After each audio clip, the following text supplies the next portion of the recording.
नमस्कार, मी Mansi news uncut मध्ये तुम्हा सगळ्यांचं स्वागत करते। या बातमीपत्रात आढावा घेऊया टॉप 10 घडामोडींचा। येत्या 9 जूनला मोदींच्या शपथविधीचा कार्यक्रम पार पडणार आहे। मोदींच्या शपथविधीच्या पार्श्वभूमीवर प्रशासकीय पातळीवर घडामोडींना वेग आलाय। राष्ट्रपती कार्यालयाकडून मोदींच्या शपथविधीच्या कार्यक्रमासाठी तयारी सुरू झाली आहे। विशेष म्हणजे मोदी ज्या दिवशी शपथ घेतील त्या दिवशी संबंधित परिसरात विमानांना हवेत घिरट्या घेण्यास बंदी असणार आहे। नरेंद्र मोदी यांच्या शपथविधीच्या पार्श्वभूमीवर दिल्लीत कलम 144 लागू करण्यात आलंय। मोदींच्या शपथविधी आधी नो फ्लाय झोन घोषित करण्यात आलाय। नरेंद्र मोदी 9 जूनला संध्याकाळी 7:15 पंतप्रधान पदाची शपथ घेणार आहेत। मुख्यमंत्री एकनाथ शिंदे यांचे सुपुत्र आणि कल्याण लोकसभेचे नवनिर्वाचित खासदार श्रीकांत शिंदे यांच्या खांद्यावर मोठी जबाबदारी देण्यात आली आहे। श्रीकांत शिंदेंची शिवसेनेच्या गटनेतेपदी निवड झाली आहे, तर मावळचे खासदार श्रीरंग बारणे हे पक्षाचे संसदेतील प्रदोत असतील। तर एनडीए सरकारमध्ये शिवसेना शिंदे गटाला एक कॅबिनेट तर 2 मुख्यमंत्री पद मिळण्याची शक्यता आहे। त्यासाठी राज्यातून श्रीकांत शिंदे यांचं नाव आघाडीवर आहे। सोबतच बुलढाण्याचे आमदार प्रतापराव जाधव, मावळचे खासदार श्रीरंग बारणे आणि हातकणंगलेचे खासदार धैर्यशील माने यांच्या नावाचीही चर्चा आहे। मनोज जरांगे पाटील यांनी आजपासून अंतरवाली सराटी येथे उपोषणाला सुरुवात केली आहे। पोलिसांनी त्यांना परवानगी नाकारली होती, तरी त्यांनी उपोषण करणारच असा ठाम निर्धार केलाय। शिंदे मुख्यमंत्री आहेत, त्यामुळे आमचा त्यांच्यावर अजूनही विश्वास आहे, असे जरांगे म्हणाले। तसंच जर आरक्षण दिलं नाही तर विधानसभेला 288 उमेदवार उभे करेल, विधानसभेला नाव घेऊन उमेदवार पाडणार, असं मत जरांगे पाटील यांनी व्यक्त केलं। मुंबई कोर्टाने राष्ट्रवादी काँग्रेस अजित पवार गटाचे नेते आणि राज्यसभा खासदार प्रफुल्ल पटेल यांना मोठा दिलासा दिलाय। सक्तवसुली संचालनालयाने पटेल यांचे 180 कोटी किमतीचे मुंबईतील 2 घरं जप्त केली होते। या प्रकरणी मुंबईच्या कोर्टाने ईडीला निर्णय रद्द केला, त्यामुळे पटेल यांच्यासाठी हा मोठा दिलासा आहे। कोर्टाने स्पष्ट केलंय की तपास यंत्रणेने प्रफुल्ल पटेल यांच्या संपत्ती विरोधात केलेली कारवाई बेकायदेशीर आहे, कारण या संपत्तीचा आणि मनी लॉन्ड्रिंगचा काही संबंध नाहीये।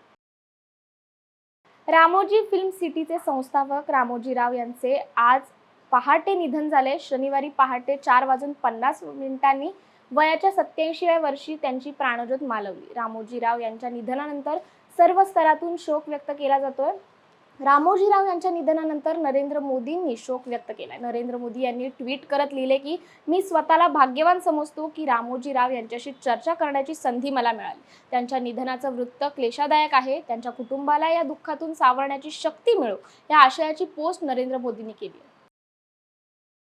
गोरेगाव मुलुंड जोड रस्ता प्रकल्पाआड येणारी मालाडमधील 51 बांधकामे महापालिकेच्या पी उत्तर विभागाने हटवली। त्यामुळे या प्रकल्पाला वेग येणार असून मालाडमधील वाहतूक समस्या सोडवण्यासही मदत होणार आहे। या मार्गावर अनेक ठिकाणी बांधकामे अनधिकृत बांधकामे असून ती टप्प्याटप्प्याने हटवण्यात येत आहेत। याच कारवाईचा भाग म्हणून या रस्त्याच्या रुंदीकरणात बाधित होत असलेली 7 निवासी व 44 अनिवासी अशी 51 बांधकामे पी उत्तर विभागाने हटवली। दिल्लीच्या नरेला परिसरात असलेल्या एका डाळीच्या मिलला आग लागल्याची घटना घडली आहे। या आगीत मिलमधील 3 जणांचा होरपळून मृत्यू झालाय, तर इतर 6 जण गंभीर जखमी झाले असून त्यांना रुग्णालयात दाखल करण्यात आले। अपघाताची माहिती मिळताच अग्निशमन दलाच्या 15 गाड्या घटनास्थळी दाखल झाल्या। दिल्ली अग्निशमन दलाच्या जवानांनी प्रदीर्घ प्रयत्नानंतर आग आटोक्यात आणली असून सध्या आग पूर्णपणे विझवण्याचं काम सुरू आहे। देशाची राजधानी दिल्लीत कडाक्याच्या उन्हात आगीच्या घटनांमध्ये वाढ होते। नरेला परिसरातील बोरगड इंडस्ट्रियल एरियामध्ये अशीच एक घटना घडली आहे। येथील फूड फॅक्टरीला लागलेल्या भीषण आगीत 3 जणांचा होरपळून मृत्यू झाला असून 6 जण जखमी झाल्याची माहिती मिळाली। या फूड फॅक्टरीमध्ये पहाटे 3 वाजता बॉयलरचा स्फोट झाल्याने आग लागली आहे।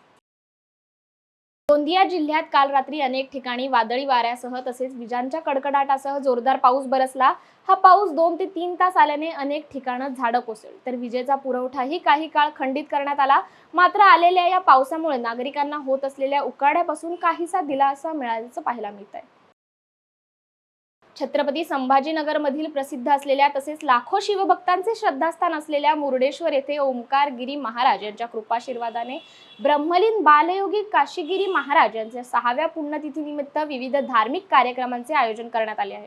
8 जून पासून या कार्यक्रमांना सुरुवात होत असून दररोज सकाळी काकड भजन, विष्णू सहस्त्रनाम, श्री मुर्डेश्वर महादेवाचा अभिषेक व पूजा, महाआरती, ब्रह्मलीन बालयोगी काशीगिरी महाराज यांच्या मूर्तीस अभिषेक व पाद्यपूजन, ज्ञानेश्वर माऊली महाराज यांचे कीर्तन अशा विविध धार्मिक कार्यक्रमांचे आयोजन करण्यात आले।